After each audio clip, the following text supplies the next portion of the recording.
ತಮಿಳುನಾಡು ರಾಜಕೀಯದ ನಾಟಕೀಯ ಬೆಳವಣಿಗೆಗಳು ರಾಜ್ಯದಲ್ಲಿ ದೊಡ್ಡ ಮಟ್ಟದಲ್ಲಿ ಚರ್ಚೆಯಾಗ್ತಾ ಇದೆ. ತಮಿಳುನಾಡು ಬಿಜೆಪಿ ರಾಜ್ಯಾಧ್ಯಕ್ಷನಾಗಿದ್ದಂತಹ ಅಣ್ಣಾಮಲೈ ಅವರು ರಾಜೀನಾಮೆಯನ್ನ ಸಲ್ಲಿಸಿ ಪಕ್ಷವನ್ನ ತೊರೆದಿದ್ದಾರೆ. ಬಿಜೆಪಿಯನ್ನ ತೊರೆದು 4 ದಿನಗಳಲ್ಲಿ ತಮ್ಮದೇ ಆದ ನೂತನ ಪಕ್ಷವೊಂದನ್ನು ತೆರೆದಿದ್ದು, ಅಲ್ಲದೆ 24 ಗಂಟೆಯೊಳಗೆ 15 ಲಕ್ಷ ಹಿಂಬಾಲಕರನ್ನ ಗಳಿಸಿಕೊಂಡಿದ್ದಾರೆ.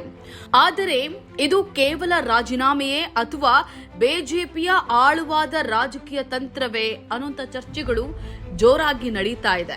ಮೇಲ್ನೋಟಕ್ಕೆ ಅಣ್ಣಾಮಲೈಯವರು ಬಿಜೆಪಿಯಿಂದ ದೂರವಾಗ್ತಿದ್ದಾರೆ ಅಂತ ಹೇಳಿ ಕಂಡ್ರು ಕೂಡ ಇದರ ಹಿಂದೆ ದೊಡ್ಡ ಪ್ಲಾನ್ ಇದೆ ಅಂತ ಹೇಳಿ ರಾಜಕೀಯ ಪಂಡಿತರು ವಿಶ್ಲೇಷಣೆಯನ್ನ ಮಾಡ್ತಾ ಇದ್ದಾರೆ.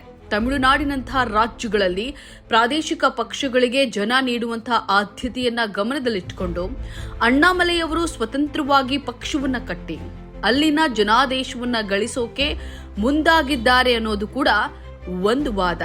ಒಂದು ವೇಳೆ ಅಣ್ಣಾಮಲೈಯವರ ಪಕ್ಷ ತಮಿಳುನಾಡಿನಲ್ಲಿ ಅಧಿಕಾರಕ್ಕೆ ಬಂದ್ರೆ ಬಿಜೆಪಿ ಮೈತ್ರಿ ಮಾಡಿಕೊಳ್ಳೋದು ಸುಲಭವಾಗ್ತದೆ.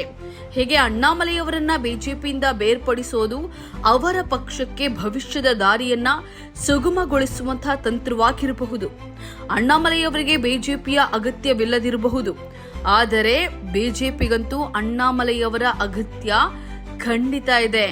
ಆದರೆ ಇದೊಂದು ರಾಜಕೀಯ ಲೆಕ್ಕಾಚಾರ ಮಾತ್ರ. ಏನೇನು ನಡೆಯಲಿದೆ ಅಂತ ಹೇಳಿ ಮುಂದೆ ಕಾದು ನೋಡ್ಬೇಕಷ್ಟೇ. ಈ ಬಗ್ಗೆ ನಿಮ್ಮ ಅಭಿಪ್ರಾಯವೇನು? ಕಮೆಂಟ್ ಮಾಡಿ ತಿಳಿಸಿ. ಇನ್ನಷ್ಟು ವಿಡಿಯೋಗಳನ್ನ ನೋಡಲು ನಮ್ಮ ಚಾನೆಲ್ ಅನ್ನ ಸಬ್ಸ್ಕ್ರೈಬ್ ಮಾಡಿ, ಬೆಲ್ ಐಕಾನ್ ಕ್ಲಿಕ್ ಮಾಡಿ.